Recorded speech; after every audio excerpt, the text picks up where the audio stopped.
방송에서 제공하는 부동산 정보는 투자 판단에 대한 조언입니다. 방송에서 제공하는 부동산 물건의 가치, 가격 상승 및 가격 하락에 대해서는 방송사에서 보장하지 않습니다.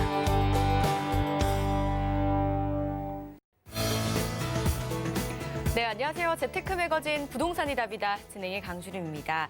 자, 임대차 보호법 시행 3개월 동안 아파트 전세가율이 매매가율보다 무려 7배가 올랐다고 합니다. 물론 이 서울 지역에 제한된 결과이긴 합니다만 7배라는 수치가 참 믿기는 어려우실 겁니다. 자, 이런 부분들, 이런 흐름들 저희 재테크 매거진과 함께 하시면서 다양한 정보 얻어가 보시기 바랄게요. 방송 보시다가 궁금하시거나 상담 원하시는 분들 언제든지 전화 열어놓겠습니다. 02-3153-2594 번 활짝 열려 있으니까요. 많은 연락 주시면 되는데요. 그리고 또 하나가 생겼습니다. 저희 재테크 매거진 유튜브로도 실시간으로 보실 수가 있습니다.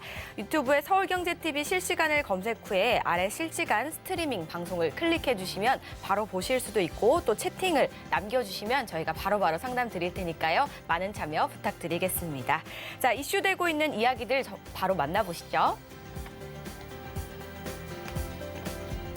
첫 번째 커버 스토리입니다. 국내 5대 은행의 전세대출 잔액이 사상 처음으로 100조 원을 넘어섰습니다. 계약갱신 청구권과 전월세 상한제 등을 주요 내용으로 하는 임대차 보호법 시행으로 전세 매물이 많으면서 전세값이 큰 폭으로 뛴 영향으로 분석되고 있는데요. 올 들어 이어진 폭증세가 계속된다면 은행들도 속도 조절이 불가피하다는 전망이 나오고 있다는 소식입니다. 주거시설이 경매시장에서 존재감을 더 키우고 있는 것으로 나타났습니다. 서울 아파트의 경우 월별 기준으로 역대 최고의 낙찰가율을 기록하며 자금과 투자자들이 몰리고 있다고 하는데요. 9일 법원 경매 전문기업 지지옥션이 발표한 2020년 10월 경매 동향 보고서에 따르면 전국 경매 진행 건수는 14,090여 건으로 이 중 4,700여 건이 낙찰된 것으로 나타났습니다. 마지막 소식입니다. 정부가 오는 2030년까지 공동주택의 공시가격을 실거래가의 90%까지 인상하는 공시지가 현실화를 확정한 가운데 벌써부터 실효성의 의문이 제기되고 있다고 합니다. 공시가격 현실화는 이전부터 나왔던 이야기지만 현재 부동산 거래량이 감소해도 집값에는 영향이 없어 공시가격 인상은 오히려 시장의 혼란을 부추길 것이란 전망이 우세하다는 분석입니다.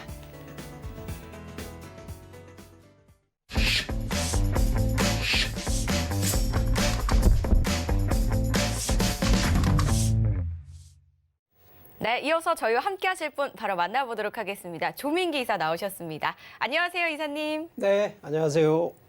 네, 오늘도 다양한 이야기 한번 기대해 볼게요.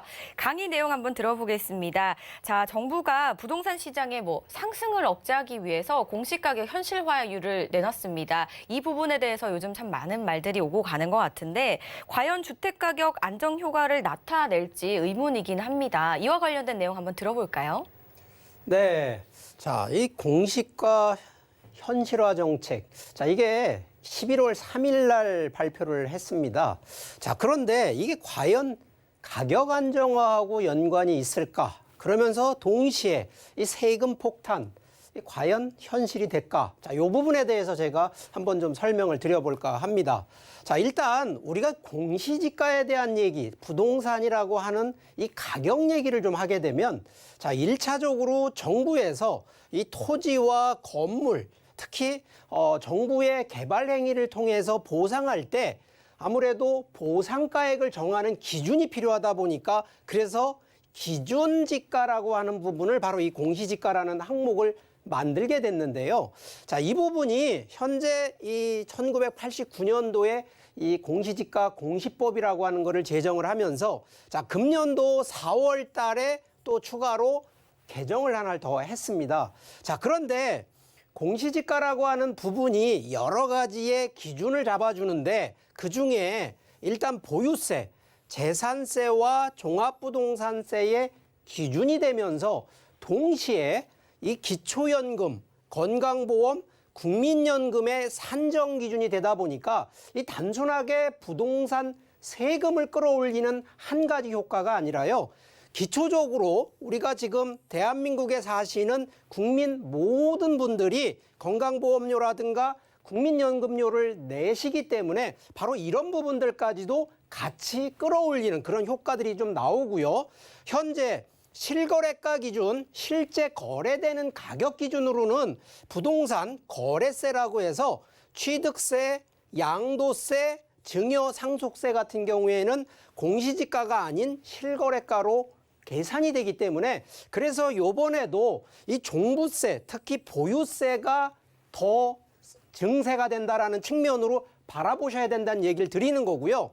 자, 이 부분이 지난해죠. 2019년도 12월 16일 날 부동산 대책을 발표하면서 자, 정부는 금년도죠. 금년도 공시지가 기준을 시세 변동률에 맞추어서 상향을 하겠다라고 이제 발표를 했습니다. 자, 그런데 이때는 어떤 기준이냐? 고가주택, 특히나 부동산의 가격이 낮은 저가주택이 아닌 고가주택을 대상으로 현실화율을 하겠다라는 취지였는데, 자, 이 부분이 이제 요번 11월 3일 날 발표한 공시지가 현실화율에 대한 이 대책을 바라보면, 자, 이게 총 한 15년 동안에 걸쳐서 90%율. 자, 이게 90%라는 게 뭐냐면 현재 거래되는 거래가액 대비 90%까지 맞추겠다라는 거거든요. 자, 그러면 공시지가가 현재 가장 낮은 비율이 현재 거래가 대비 50%율, 반값밖에 안 됐기 때문에 보유세라든가 뭐 국민연금, 의료보험 계산되는 게 거의 현재 거래가의 50% 정도 수준이었는데 이게 이제 한 15년 단위별로 90%까지 가기 때문에 당연히 세금이 증세가 된다라는 이 바로 효과를 바라보는데, 자, 이게 정부는 어느 날 갑자기 과연 90%까지 확 정책을 발표하게 되면 조금 더 혼란이 오기 때문에, 자, 이 기준을 매년 1년 단위로 한 3% 정도를 올리겠다라는 정책을 지금 발표를 해놓은 상태인데, 자, 이게 공동주택, 단독주택, 토지 이렇게 유형별로 일단은 해놨고요. 자, 이 부분을 현재 공시지가 상승률을 놓고 보면은요, 이 상당히 가파르게 올라가는 기준을 보실 겁니다. 자, 그런데 이 이유는 당연한 얘기지만 거래가, 실거래가가 상승을 하기 때문에 공시지가도 당연히 따라 올라갈 수밖에 없는데, 자, 이 부분을 현재 거래가 상승률 대비 공시지가 상승률이 원래 이렇게 같이 올라가는 부분인데 이 부분을 이제 공시지가와 거래가를 더 근접해서 거의 90%까지 간다라는 얘기는 조금 상식적으로 보면 좀 증세에 포커스를 두지 않았나라는 측면으로 바라볼 수가 있겠고요. 자, 2019년 단독주택, 자, 아파트 말고 단독주택 공시가격의 사례를 보면 실제 2018년 대비 2019년, 자, 금년도 아직 안 지났기 때문에 2020년도까지 대비를 한다 그러면, 자, 이 상승률이요, 만만치가 않습니다. 실제 여기 성수동 같은 경우에는요, 165%까지 상승을 했다라는 이 공시지가 통계 자료가 나와 있거든요. 이 그만큼 이 세금 상당히 증세가 된다라는 측면인데, 자, 이 부분을 한번 좀 바라보면, 자, 포인트가 정부는요, 어쨌든 평균 연간 약 3%의 공시가, 결과적으로 15년 뒤에는 90% 현실화율 맞추겠다. 자, 과연 이게 계속 중간에 가다가 포기하고 안 하겠다? 아닙니다. 이 부분은 분명히 정부의 정책 강력하게 끌고 간다라는 거 일단 알고 계시라는 얘기 드리고요. 자, 결과적으로 목적은 보유세가 상승을 하고 기초, 우리가 내는 건강보험료라든가 국민연금료가 같이 상승을 하기 때문에, 자, 실제 부동산을 보유하신 분, 특히나 뭐 1주택 말고 이 다주택을 갖고 있는 분들한테는 상당히 세금에 대한 이제 압박이, 자, 내년부터 이게 적용이 되기 때문에, 그래서 내년부터는 요런 부분에 대해서 잘 이해하고 가셔야 되고요. 자, 그런데 이게 무조건 정부가 정책한다고 해서 올바른 방향이냐? 그렇지 않습니다. 자, 그래서 요 부분을 한번 이 정부에서도 어떤 보완을 할지 한번 제안을 좀 하고 싶은 게, 자, 일단 1주택자에 대한 부분은 단기가 아니라 장기 보유하신 분들에 대해서는 실제 공시가율 현실화 제가 볼 땐 맞지 않다라는 얘기를 좀 드리고 싶은 거고요. 두 번째는 실제 내 집으로 실거주 하시는 분들 말고 다주택자 하시더라도 임대사업을 통해서 공식적으로 임대사업을 하시는 분들한테는 실제 감면 현실화 정책을 별도로, 이 부분은 반드시 필요하다고 생각이 되고요. 요번에 11월 3일 날 1주택자에 대한 6억 원 이하에 대한 부분이 감면 발표했습니다. 자, 그런데 이것도 6억 원은 좀 현실적인 부분에서 너무 작습니다. 그래서 최소한도 9억 원 이상 되는 1주택자라도 9억 원 이상 되는 상향하는 쪽으로 좀 보셔야 되기 때문에 자, 요런 점들은 정부에서 추진하실 때 가능하시면 이런 부분에 대한 고민까지도 고려하신다 그러면 뭐 여러 가지 정부의 가격 뭐 완화라든가 이런 부동산의 공정거래 질서 잡는 거에는 충분히 문제가 없을 거다라는 판단이 되기 때문에 이런 점 잘 판단하시고 우리 시청자분들도 이런 내용에 대해서 의견이 있으시면 언제라도 이 제안을 하시기를 바라겠습니다. 공시지가는 어떻게 보면 집값의 이제 표준 지표를 좀 나타낸다라고 볼 수 있을 것 같은데요. 이게 이제 90%까지 올라가게 되면 각종 세금 인상은 물론이고요. 집값에도 좀 상승 영향을 미칠 것 같아요. 어떻게 보면 이제 우리가 낼 수 있는 모든 세금이 좀 올라간다라고 볼 수 있을 것 같거든요. 그렇기 때문에 좀 많은 이슈가 되고 있는 것 같습니다. 자, 앞으로 좀 어떤 보완책이 나올 수 있을지 한번 기대해 보도록 하겠습니다. 이렇게 강의 마무리해 보도록 하고요. 이번엔 재테크 리포트 시간 기다리고 있습니다. 재테크 팁 본격적으로 알아볼 텐데요. 화면을 통해 먼저 만나보시죠. 오늘의 부동산 투자 사례입니다. 양평에 거주하고 계시는 60세 자영업자님의 사례고요. 2014년에 강원도 홍천군 소재 토지를 4,400평에 투자를 좀 하셨습니다. 토지 활용에 따른 자산 관리 방법을 적용한 사례입니다. 전문가와 함께 어떤 결과가 있었는지 지금부터 알아보겠습니다. 네, 오늘 이 토지에 관련된 좀 사례가 준비되어 있는 것 같습니다. 양평에 거주하시지만 강원도 쪽에 투자를 하셨네요. 자, 어떤 결과가 있었을까요, 이사님? 네. 자, 이분 같은 경우에는 뭐 경기도 양평, 뭐 서울권에서 바로 뭐 인접해 있는 부분이기 때문에 60세 자영업이신데 자, 이분 같은 경우 2014년도에 4,000평이 조금 넘는 토지를 양평에 거주를 하고 계시지만 이제 홍천 바로 인접돼 있는 홍천에 토지 투자를 하셨는데 자, 이분 같은 경우에는 뭐 그냥 보유만 하신 것이 아니라 어떻게 활용을 해서 이 자산을 키운다라는 측면으로 이제 적용을 하신 케이스고 그러다 보니까 이제 토지 활용 그러면서도 수익 창출하는 이런 부분에 대한 컨셉으로 좀 투자한 사례라고 봅니다. 자, 일단 구체적인 투자 사례를 좀 한번 살펴보면 자, 실제 이제 임야 한 4,400평 정도 되는 토지인데 자, 이게 위치상으로 보면 자, 요게 서울 양양간 고속도로라고요. 이게 지금 2017년도 6월 달에 개통을 했어요.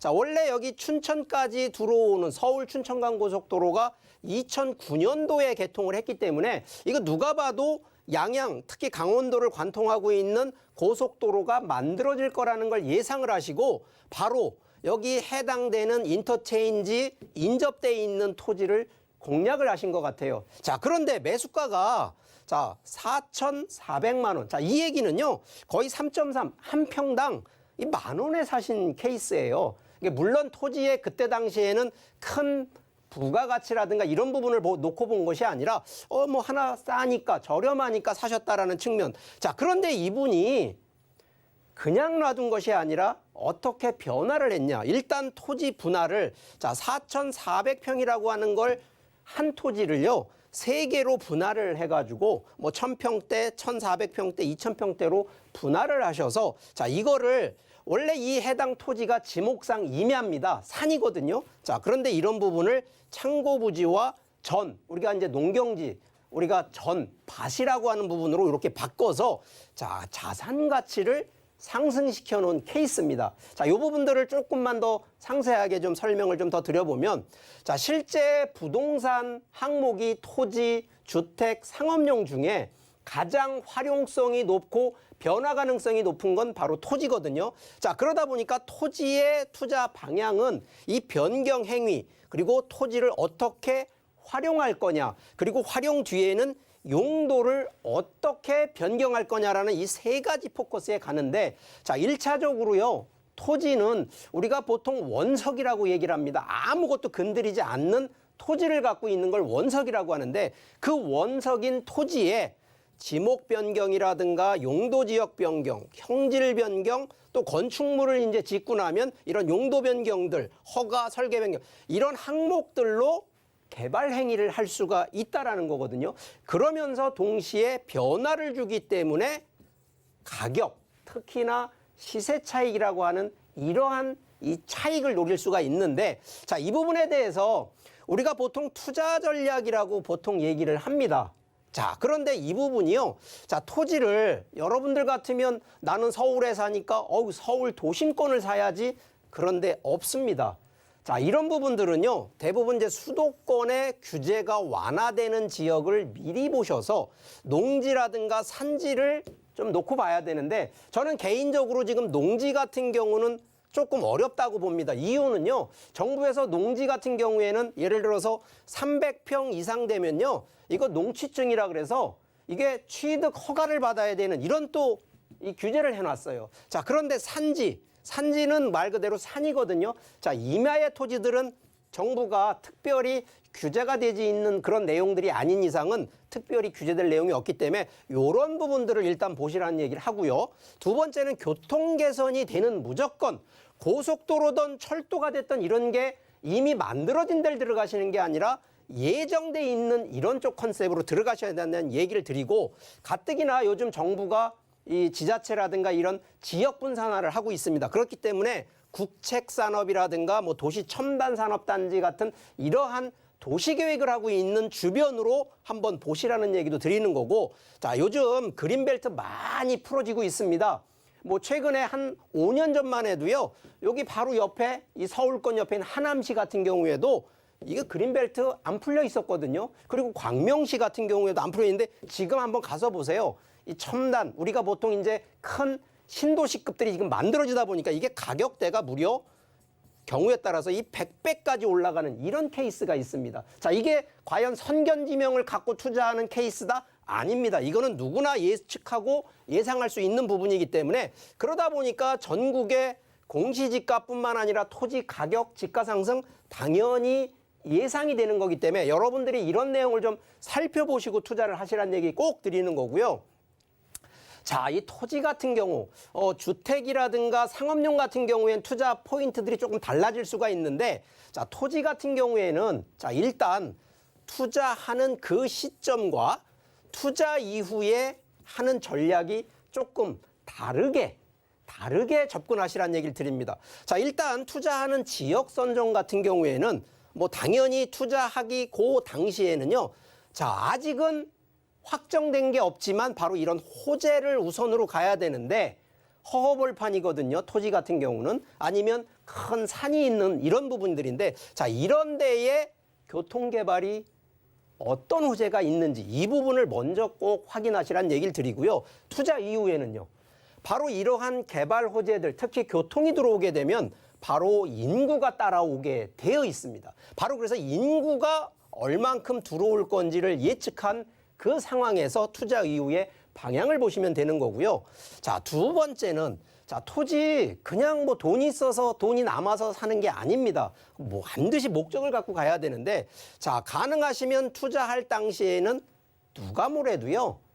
가격이 저렴한 싼 거 사시라는 얘기 꼭 드리는 겁니다. 물론 싼 게 비지떡이라는 거 있습니다만 무조건 비지떡을 사라는 게 아니라 가격이 저렴하면 그만큼 차익은 더 높기 때문에, 그러면서 이 차익을 우선시 가야 되는데, 자, 살 때는 이런 포인트가 맞습니다. 자, 그러면 투자하고 나서는요, 바로 이런 변경과 개발이 되는 쪽에 이 우선이 돼야 된다는 거. 그래서 벌써 목적이 상당히 좀 많이 바뀌어진다는 거거든요. 그래서 요 타임이 어떤 분들은 난 여기 아파트 산 것처럼 뭐 한 1, 2년 있다가 급등했다. 아닙니다. 토지는요, 최소 10년입니다. 10년 뒤에 이런 상황들을 발생을 시키는 원칙으로 가고요. 자, 활용. 자, 이거 여러분들이 좀 많이 하셔야 되는 거 하나가, 가격이 비싸면 그만큼 들어간 여러 가지 세금이나 이런 부분들이 걱정이 되는데, 자, 이게 단기 보유가 아니고 장기 보유로 가기 때문에 가능하면 세금 감면까지도 컨셉으로 가시고요. 자, 금액대가 크지 않은 거 굳이 뭐 한 60대 되시는 어르신이 직접 들어가서 나는 가져간다? 이거보다는요. 오히려 자녀 명의로 증여세도 좀 면제되는, 최근 5천만 원대 미만 같은 경우에는 비과세거든요. 그러면 이거 자녀 명의로 해서 자녀 증여용으로 매수 타이밍이나 매수 포인트를 그렇게 잡으시라는 얘기 드리는 거고, 자, 그럼 투자하고 나서는요, 이게 보통 한 10년 정도 뒤에 토지의 활용성이나 가치가 눈에 이제 보이거든요. 그랬을 때 여기를 위에 보신 토지 변경이나 개발 같은 이런 변경, 그러면서도 증여용으로 이미 만들어 놨기 때문에 자녀분 입장에서는 10년 정도 뒤가 되면요, 이 본인의 수익으로 다 들어오기 때문에 여러 가지 또 장기 보유에 대한 세금 감면, 그렇기 때문에 이 뭐 우리가 보통 일석이조라고 얘기를 하는 거거든요. 그래서 활용 측면과 이런 선정하는 이런 부분들을 우리가 항상 그렇습니다만 투자 시점과 투자 이유를 두 가지를 비교하다 보면 놓치는 경우가 많은데, 이건 분명히 좀 나눠서 생각을 하시라는 얘기 드리니까, 자, 이 케이스 토지를 어떻게 투자를 해서 어떤 기간에 걸쳐서 어떤 목적으로 활용하는지, 자, 이 케이스들을 여러분들도 잘 이해하신다 그러면 지금부터라도 이런 부분들 좀 더 공부하신다 그러면 자산이 없고 나는 가난해 아닙니다. 이런 부분들 어렵지 않으니까 조금만 더 공부하시고 저희가 이렇게 또 자세하게 또 이런 사례들을 계속 알려드릴 테니까 일단은 저희 방송 잘 시청하시면서 따라오시기를 바라겠습니다. 네, 개발에 대해 좀 어느 정도 인지를 하시고 토지를 매입을 하셨던 것 같아요. 그리고 매입 후에 뭐 그냥 두신 게 아니라 용도 변경이나 활용 방안에 대해서 고심을 하시고 실행에 옮기셨던 그런 사례인 것 같아요. 이런 사례를 통해로 토지에 좀 어떻게 접근하면 좋은지에 대한 이야기까지 들어봤으니까 잘 참고해 보시고요. 혹시나 더 이야기 나누고 싶으신 분들을 위해서 세미나 자리 있다고 하니까 바로 안내해 드리겠습니다. 부동산 고민 무엇이든 물어보시면 됩니다. 매주 금요일 오후 2시부터 8호선 문전역 인근에서 진행이 되는데요. 자세한 내용과 예약은 전화로 문의 주시면 되니까 화면을 통해 나가고 있는 번호로 예약 후에 문의 주시기 바라겠습니다. 네, 많은 분들 참석해 보시면 좋을 것 같고요. 저희가 앞서서 재테크 팁에 대해서 좀 자세하게 알아봤으니까 이번에는 실제 현장으로 실전으로 한번 뛰어보도록 하겠습니다. 현장 포커스 바로 만나보시죠. 서울시 강남구 논현동 투룸 다세대 주택입니다. 9호선 언주역과 7호선 학동역 더블 역세권이고요. 시세는 4억 5천에서 4억 6천만 원으로 형성되어 있습니다. 네, 첫 번째 지역은 강남입니다. 뭐 서울 부동산의 중심이라고 해도 과언이 아닐 것 같은 그런 지역인데요. 이곳은 뭐 특히 1, 2인 가구, 소형 가구 수요가 굉장히 좀 많을 것 같은 지역이거든요. 그래서 투룸 다세대 주택을 준비를 좀 해주신 것 같아요. 저희 한번 바로 만나볼까요?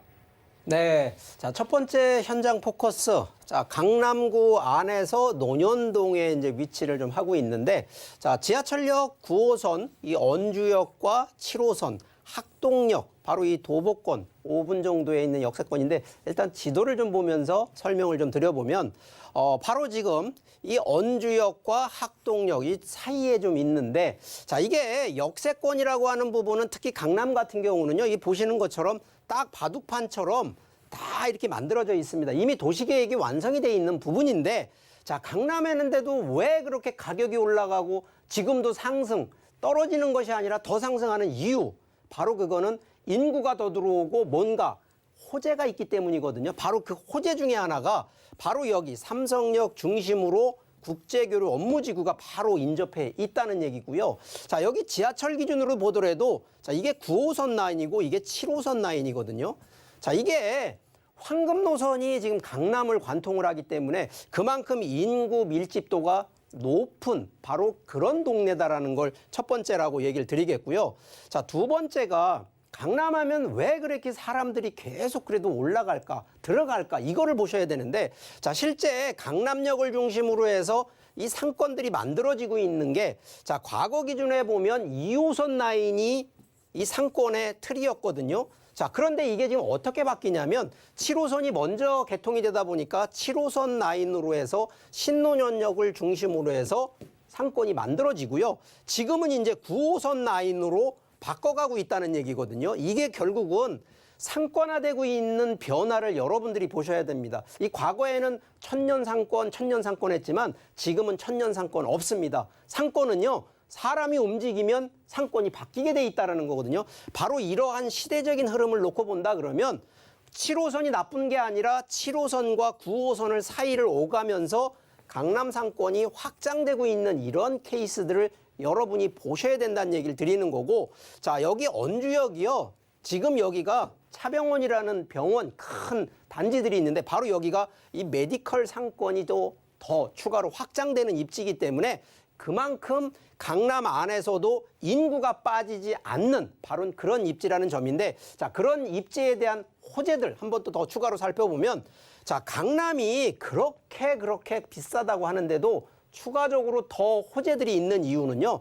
자, 강남을 전체적으로 보면 이게 벨트를 지금 더군다나 이게 강남구가 만들어 놓은 게 아니라 서울시가 아예 계획을 했습니다.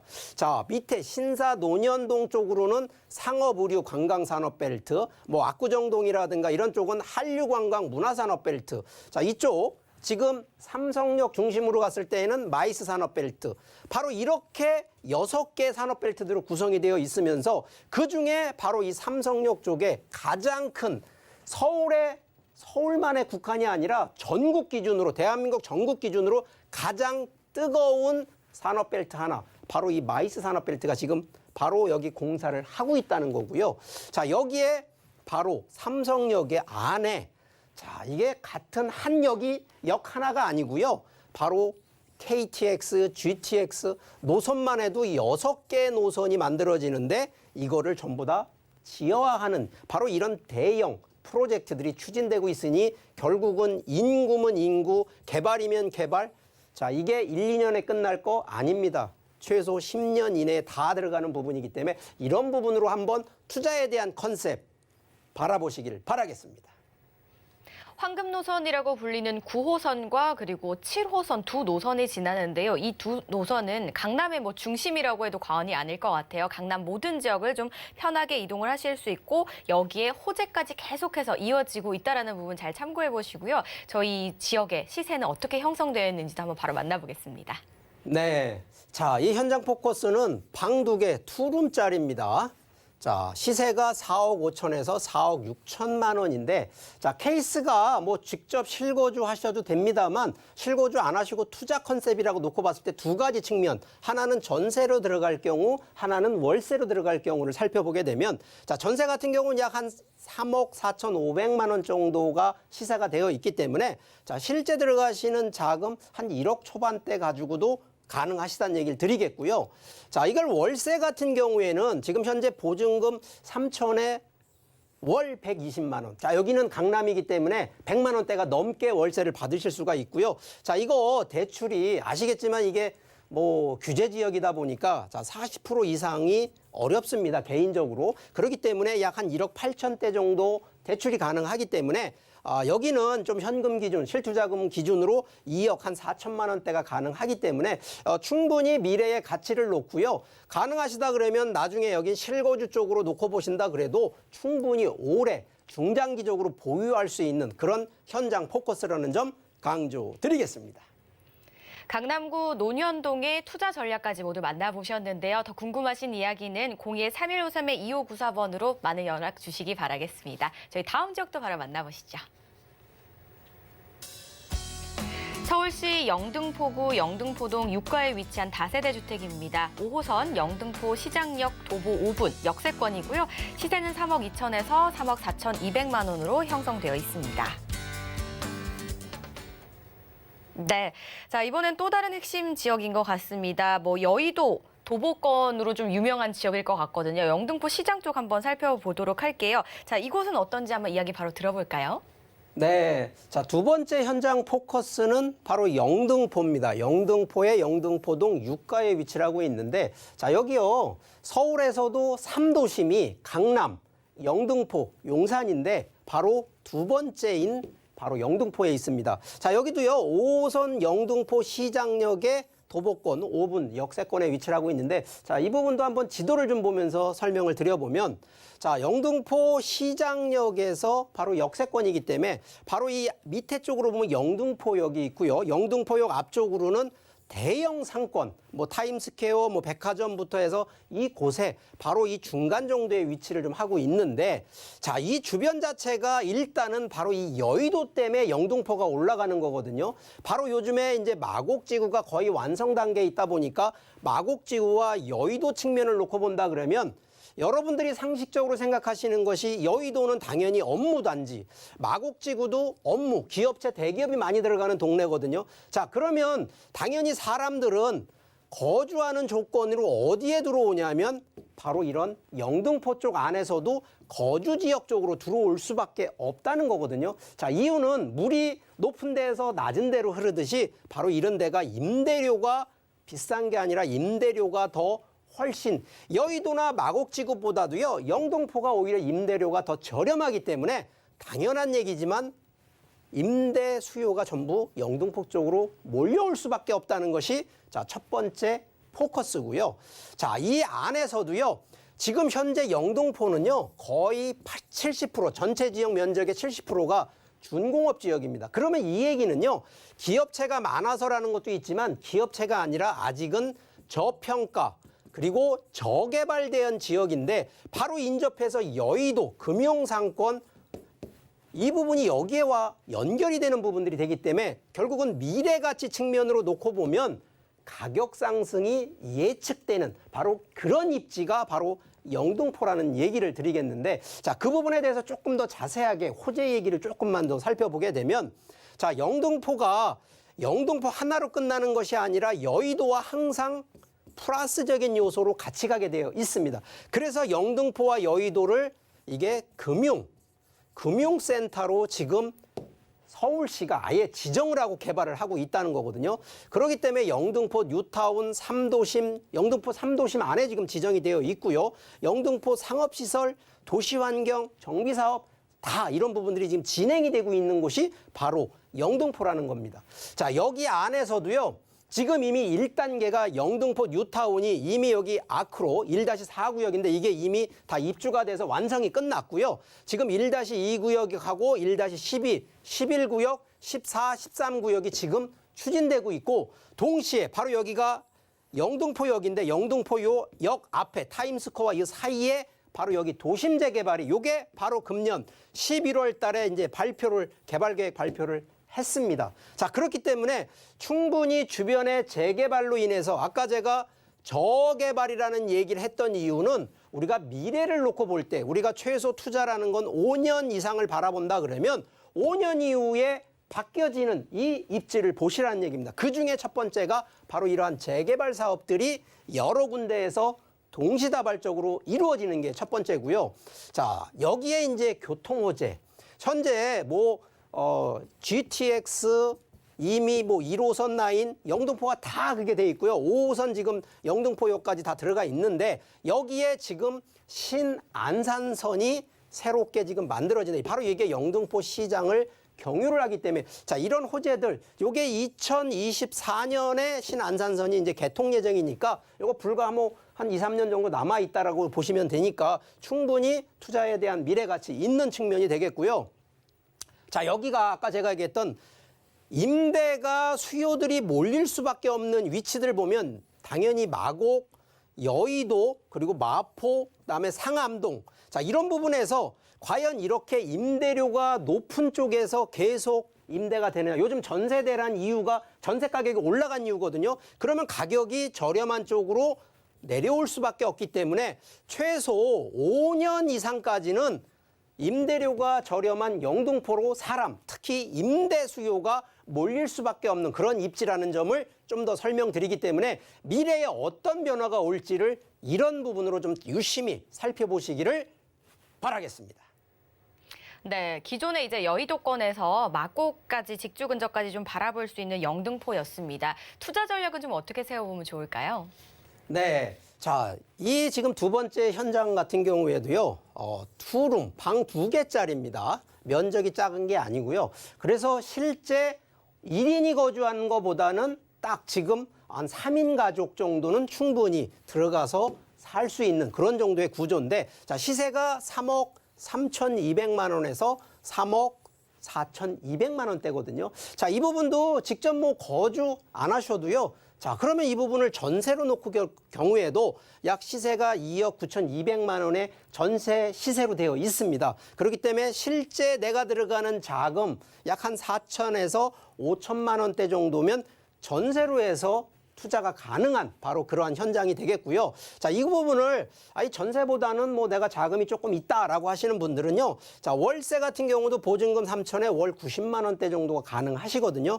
자, 여기도 대출 한 1억 한 3천에서 한 5천만 원대 가능하시기 때문에 1억 중반대 가지고도 이 투자가 되는 바로 이런 현장이라는 점 강조드리는데, 자, 여기는 임대 수요가 워낙 많은 동네이기 때문에, 자, 첫 번째는 임대 수익이 목적이 첫 번째, 두 번째는 시세 차익. 자, 결과적으로 주변 영등포가 개발이 되는 완료되는 시점은 최소 7년 이후를 바라보기 때문에 7년 이후에 차익으로 보는, 그래서 임대 수익과 시세 차익을 좀 같이 바라보고 들어가시라는 전략으로 제안드리도록 하겠습니다.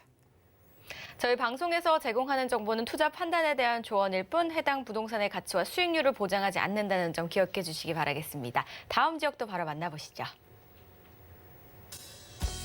서울시 용산구 효창동에 위치한 다세대 주택입니다. 6호선과 경의중앙선이 지나는 효창공원 앞역에서 초역세권이고요. 시세는 4억 4,500만 원에서 4억 5,500만 원으로 형성돼 있습니다. 네, 저희 오늘 서울의 중심 지역 많이 만나보는 것 같습니다. 용산으로 한번 이동해 볼게요. 자, 개발 호재에 뭐 백화점이라는 이야기가 있을 정도로 유명한 곳이라고 하는데요. 좀 어떨까요, 이사님? 네, 자, 세 번째 현장 포커스. 자, 서울의 3대 도심 중에 그래도 가장 영향력이 높은 바로 용산입니다. 자, 용산 안에서도 효창동인데, 자, 여기도 6호선하고요. 경의중앙선, 바로 효창공원 앞에 1분 거리.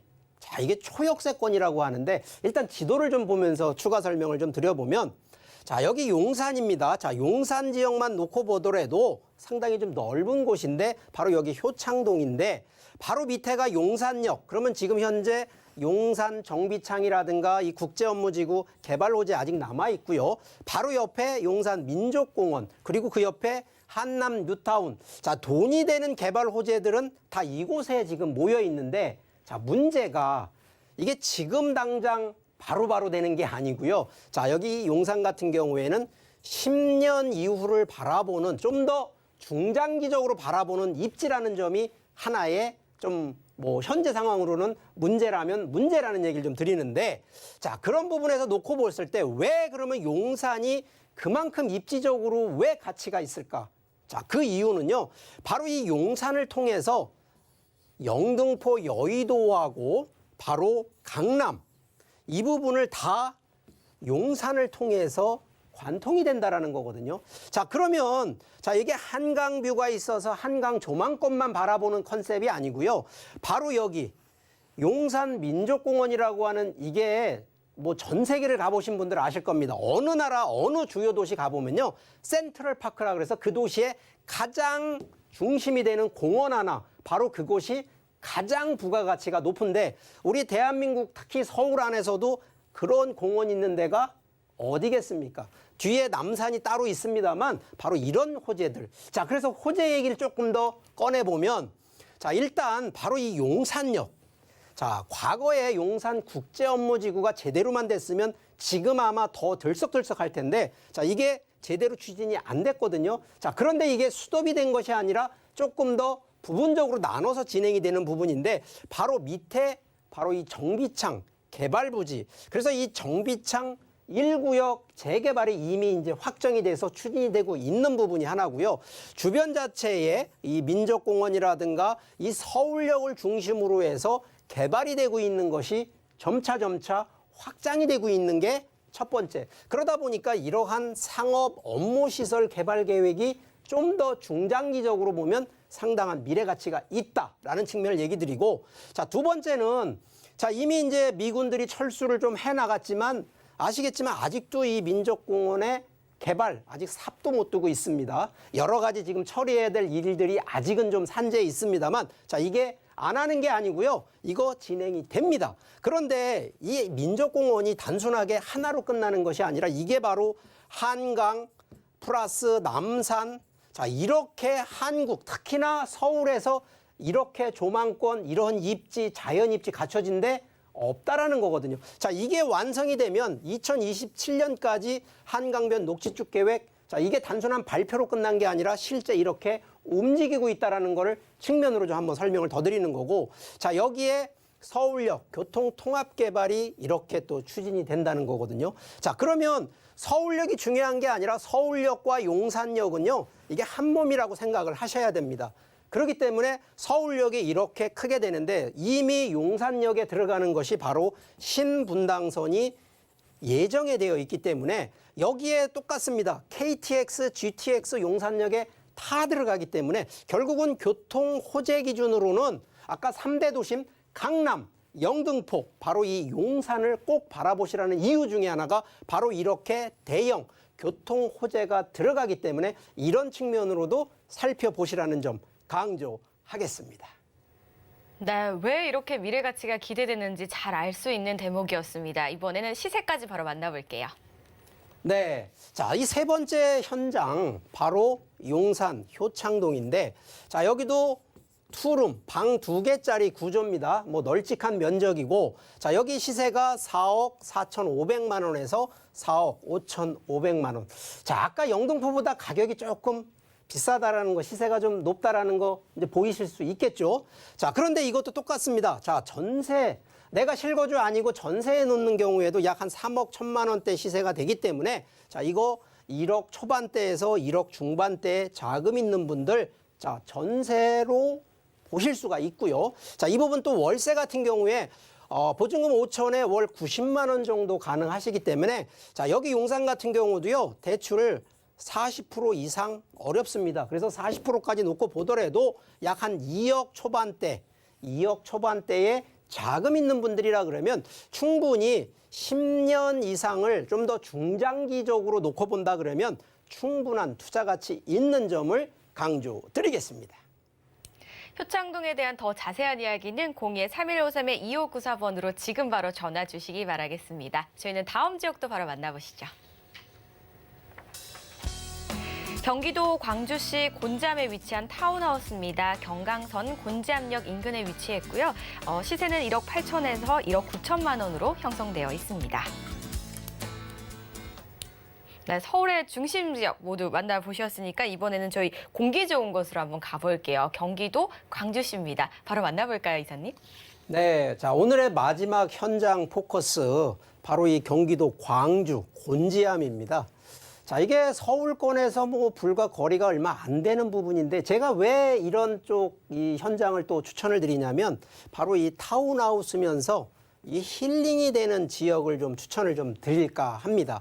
자, 일단 여기요, 우리가 또 오해를 하시는 게 여기 시골 아니냐라고 생각을 하시는데, 자, 이미 지하철 경강선 이 곤지암역에 바로 이 지하철역이 들어가는 곳에 위치를 하고 있습니다. 자, 자세한 게 또 한번 지도를 좀 보면서 설명을 드려보면, 자, 여기 판교에서요, 이게 이천까지 여주까지 들어가는 경강선 전철, 이게 뭐 지하철이라고 용어를 하진 않습니다. 자, 전철이 들어가는데 여기 곤지암역 인근에 위치를 하고 있고요. 자, 주변을 보니까 바로 이게 또 힐링이 되는 리조트가 3군데나 있습니다. 여기에 교통이 서울권에서 이게 지금 제2중부고속도로, 제2영동고속도로, 또 판교나 분당으로 가는 고속도로, 그러면서도 이게 서울권 30분대 진입이 되면서 뭐 판교 분당권은 20분대, 바로 인접해서 용인시청이 여기에 있거든요. 그러다 보니까 용인권은요 10분대 진입. 이게 그냥 수도권이 아니라 거의 같은 지역이라고 놓고 보실 정도로 교통이 아주 편리한 곳에 위치를 하고 있다는 것이고요. 자, 여기 왜 힐링 얘기를 꺼냈냐면, 자, 주변 자체를 딱 놓고 보니까 정광산, 마락산, 뭐 태화산, 미역산, 이게 뺑 둘러서요 산으로 둘러싸여 있습니다. 이 분명히 여기 지하철역이 있는데도 불구하고 이렇게 산으로 되니까 공기가 얼마나 이 진짜 청정 자연지구라 이렇게 얘기할 정도로 공기가 아주 좋은 곳이거든요. 자, 최근에 이게 코로나 뭐 바이러스 이런 것 때문에 상당히 환경에 대한 부분 상당히 걱정들 하시는데, 자, 여기 한번 들어가 보시면 뭐 우리 어린아이들 뭐 여기 뭐 또 아토피나 이런 거 걸리신 분들 상당히 이런 입지 많이들 선호하신다라는 측면으로 바라보시라는데, 자, 단순하게 그럼 거주하는 쪽으로만 바라보실 거냐? 그렇지 않습니다. 자, 이곳에도요 그만한 또 투자에 대한 호재들이 좀 있는데 자, 그 부분 한번 좀 살펴봐 드리겠습니다. 자, 일단 우리가 보통 투자라는 거는 주택을 사서 가격을 바라보는데 자, 여기 집가 상승률, 자, 토지의 가격 상승률을 보면 자, 아직 2020년이 안 지나서 일단 지난해 2019년도 통계치 자료를 보면 자, 서울시, 세종시가 가장 1, 2위를 다투는 가격 상승이 됐고요. 자, 경기도 광주가 순위에도 들어가 있습니다. 그만큼 가격 상승률이 높은 곳이 바로 경기도 광주라 이렇게 말씀을 드리겠고 자, 여기 단순하게 토지만 상승한 게 아니고요. 주택가격 상승률도 한번 놓고 보니까 이게 상당히 경기도가 수도권이기 때문에 올라갔다라는 이런 반증이 아니고요. 실제 이런 코로나나 이런 부분으로 사람들이 많이 이주해가는 곳이 바로 이 곤지암 쪽이다라는 걸 반증하고 있다라고 설명드리겠고요. 자, 지금 현재 이미 경강선이 들어가 있는데도 여기 수서에서 경기도 광주까지 들어가는 수서-광주 복선전철. 자, 이미 이거 지난해 7월 달에 예비 타당성이 통과가 됐기 때문에 이것도 바로 이제 공사가 들어갑니다. 거기에 지금 이제 한창 공사를 하고 있는데 바로 이 서울 세종 간 고속도로. 자, 이게 제2경부고속도로거든요. 자, 이미 성남 구리간은 금년도에 개통이 됐습니다. 바로 이 성남에서 이제 안성까지 가는 자, 이게 세종시가 이제 제2의 뭐 행정도시. 근데 지금 이제 그걸 완전히 행정도시로 바꾸겠다고 발표를 하고 나서부터는 전부 다 이제 이런 쪽에 도로 개발 호재들 많이들 보고 계신다는 점도 간과하지 마시라는 얘기 드리겠고 자, 여기 뭐 리조트가 많아서 이런 얘기 드리는 게 아니라 실제 사계절 스포츠가 할 수 있는 이런 환경이 딱 이미 구성이 돼 있다는 곳이거든요. 그렇기 때문에 힐링을 하시는 분들은 상당히 활용하기 좋은 입지라는 점. 여기에 이게 지금 가격도 저렴하고 생활비용도 저렴하고 은퇴 생활 후에 큰 비용 들지 않는 분들 여기 안성맞춤인데 여기가 가장 좋은 게 뭐냐면 바로 이 보안. 혼자 살고 외롭게 사는 게 아니라 공동으로 같이 마을을 운영하면서 살기 때문에 안전하면서도 이런 부분들이 다 장점이 되고요. 또 하나가 바로 중장기적으로 집가 상승되는 바로 그런 지역에 있는 현장이기 때문에 이런 점들을 잘 꼼꼼히 살펴보시고 반드시 현장 체크하시기를 바라겠습니다. 네, 광주라고 해서 저 멀리 떨어져 있는 광주가 아닌 서울에서 1시간이 채 안 걸리는 경기도 광주입니다. 이쯤 되면은 시세 궁금하시죠? 바로 만나볼게요. 네, 자, 오늘의 마지막 이 현장 포커스는 조금 이제 주택 면적이나 이런 게 좀 큽니다. 자, 이게요, 방 3개에 화장실도 2개인데, 자, 이게 한 30평 정도 되고요. 자, 그런데 이거는 주택 면적이 그런데, 자, 토지, 우리가 대지 지분권이라고 하는데, 자, 토지 같은 경우도 29.44평입니다. 자, 거의 주택 면적하고 동일한 토지를 등기부상에 같이 가기 때문에 상당히 메리트가 있다라는 점. 자, 그런데 이 정도 방 3개, 화장실 2개 되는 바로 이 시세, 바로 1억 8천에서 1억 9천만 원 정도 됩니다. 자, 현재 이것도요, 뭐 전세로 하시는 경우 지금 전세가 한 1억 2천대가 좀 가능하시고 아니면 직접 또 거주를 하시면 뭐 자금대가 2억 미만이기 때문에 큰 문제가 되지는 않습니다만 그래도 자금 부족하시는 분들 대출 또 한 1억 2천 정도가 가능하시거든요. 그렇기 때문에 자, 본인 자금 한 6천만 원에서 7천만 원대 정도면 실거주가 됐던 전세가 됐던 충분히 다 가능하신 바로 그런 현장이기 때문에 자, 목적을 좀 더 힐링도 있고요. 아니면 지금 당장 은퇴 안 하시는 분들 한 3년에서 4년 뒤에 은퇴하신다 그러면 뭐 일부지만 전세 한번 넣어 놓으시고 보유하시면서 세컨하우스로 활용하시는 이런 전략까지 제안을 좀 해드리도록 하겠습니다. 네, 광주시 궁금하신 분들은요. 02-3153-2594번으로 지금 바로 전화 주시기 바라겠습니다. 오늘 정말 다양한 지역 만나봤습니다. 좋은 말씀 주신 이사님 인사드릴게요. 고맙습니다. 네, 조금 전에 만나보신 현장 다시 한번 정리해드리겠습니다.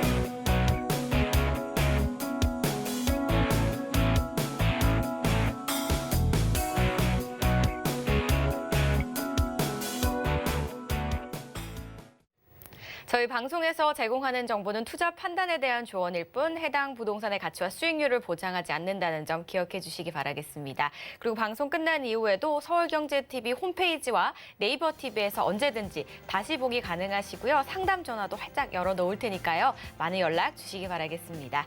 저희가 준비한 소식은 여기까지입니다. 시청해주신 여러분 고맙습니다.